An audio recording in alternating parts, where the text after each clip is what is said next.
Hi, everybody. Thanks for taking a look at the Organic Grain Transition Period Cost Analysis tool, published by Cornell University.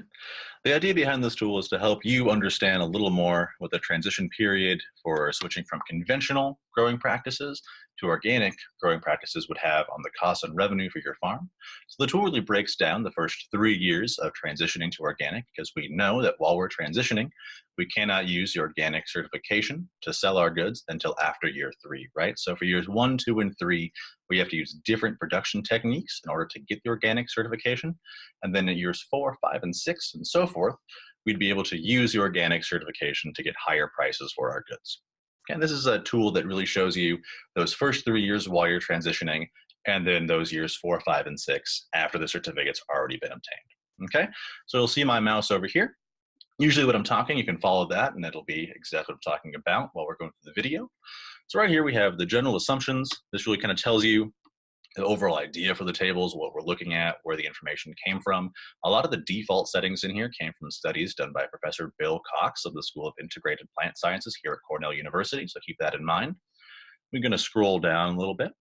Here's instructions. It pretty much tells you what I'm going to tell you in this video, so you can read those on your own time. That's okay.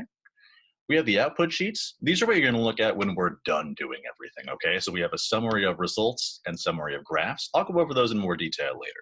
But right now, we're going to focus on the input sheets. We have a couple of those. We have conventional corn, conventional soybean, transitional corn, transitional soybean, transitional winter wheat, organic corn, organic soybean, and organic winter wheat. For these tables, more than likely, you'll want to have some records of what you've spent money on, the expenses for your farm, so on and so forth, from the past, so that we can accurately measure what's happening at your farm, and so you can accurately see what these 6 years of transitioning and then after organic certification will have. So if you follow me, follow my cursor here, we're going to go to conventional corn first. Now, when we're on these tables, anything in orange, so anything in this column, this one as well, here and here, you can edit. Okay, so right now we have the price for corn going around for $6 as an example. You'll see right here that farm revenue, if that's the case, is $954. Let's change that to say $5.50 as an example. Press enter. We can now see that farm revenues changed from $900 to $875. Okay, did it automatically. All you had to do was put the new number in, press enter.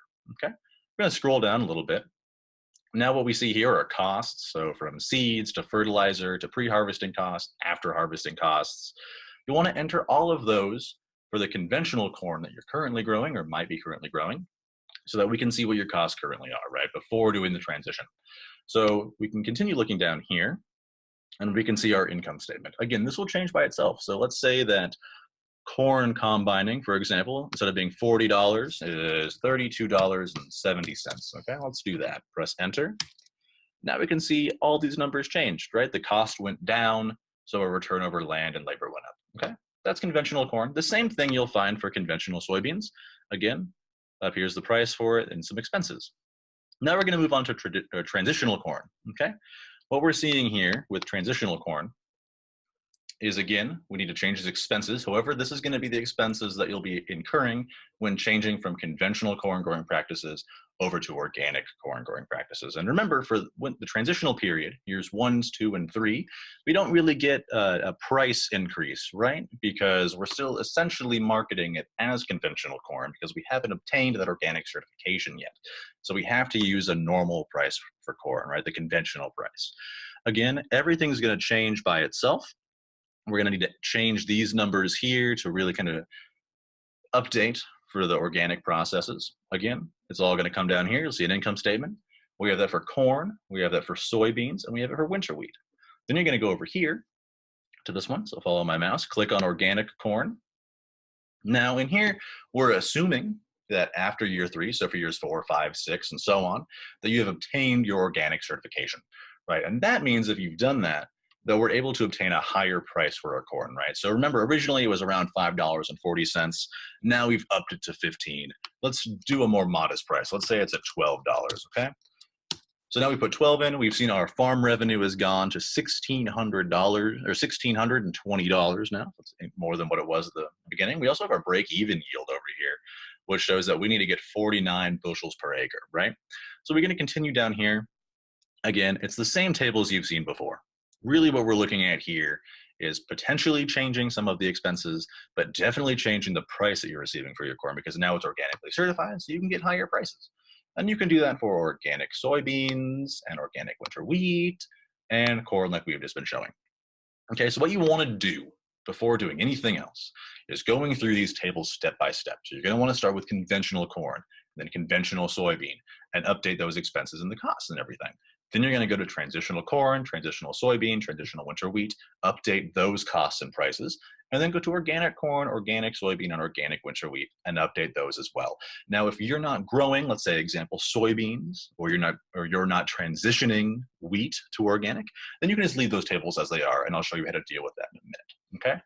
So once we've updated all of these tables, what we're going to do, we're going to go left. So follow my mouse. We're going to click the left one here. I'm going to all the way left until we can see summary of results and summary of graphs. We're going to click on summary of results, and it's going to bring you to this table right here, okay? Now in this table right here, what we're going to be doing is modeling how many acres of each crop that we're changing to organic, okay? So in my example here, I have that I'm changing 50 acres of corn, 90 acres of soybeans, and 25 acres of wheat to organic processes. I'm certifying that many acres, okay? We can change this to whatever we want to. So we can say we're gonna be changing 100 acres of corn, 75 acres of soybeans, and 40 acres of wheat. We can do whatever we want to with it.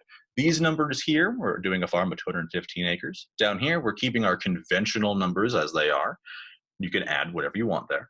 These numbers don't have to equate, okay? It's not important. What we wanna do is this number right here, what you're transitioning for, is really the important information. So we want to change that. Once you've changed these numbers, what happens is there's some background math that plays with the tables that you updated for the expenses for corn, soybeans, and wheat, multiplies it across this to get a total cost for all of that transitional period. And then you scroll down here, and we're able to see costs and return per acre of crops. Okay, so we have conventional corn, conventional soybean, organic corn, organic soybean, organic winter wheat, the transitional ones for all three as well. Okay, we can continue going down. We get the average returns per acre on the entire farm. So it aggregates all three of these or two of these, or if you're only changing one, it only will show you one of them for your total returns for the farms for years 1, 2, 3, 4, 5, and 6. Okay. Very easy to see. Now, keep in mind that when we change these numbers up here, all of this data will be changing too. You don't do anything down here. You just look at the results. So we continue scrolling down. We can see the profit differences per acre between the two systems. So between conventional and organic, we can take a look, and this is exactly what the differences are between them. We can continue going down as well. I'm going to see the price and yield sensitivity analysis, okay? This is assuming if organic price that you're getting for your crops decreases by 15%, this is going to be the change in what happens. If organic yield decreases by 10%, again, we can see what happens here as well. So you can model out kind of the expectations that you have for future prices and future crop yields. Now I'm going to follow my mouse again. I'm going to go to summary of graphs. This one's really easy to see, right? So the blue columns are going to represent both transitional and organic products, okay? So for years 1, 2, and 3, the blue column shows your crops and the returns that you're receiving from them while they're transitioning from conventional to organic, okay? Years 4, 5, and 6 will assume that you've obtained that organic certification and will show you the results for those crops that have been changed to organic, okay? The orange or yellowish color one is keeping it as a conventional crop system, so assuming that we're just keeping things as is and not organic.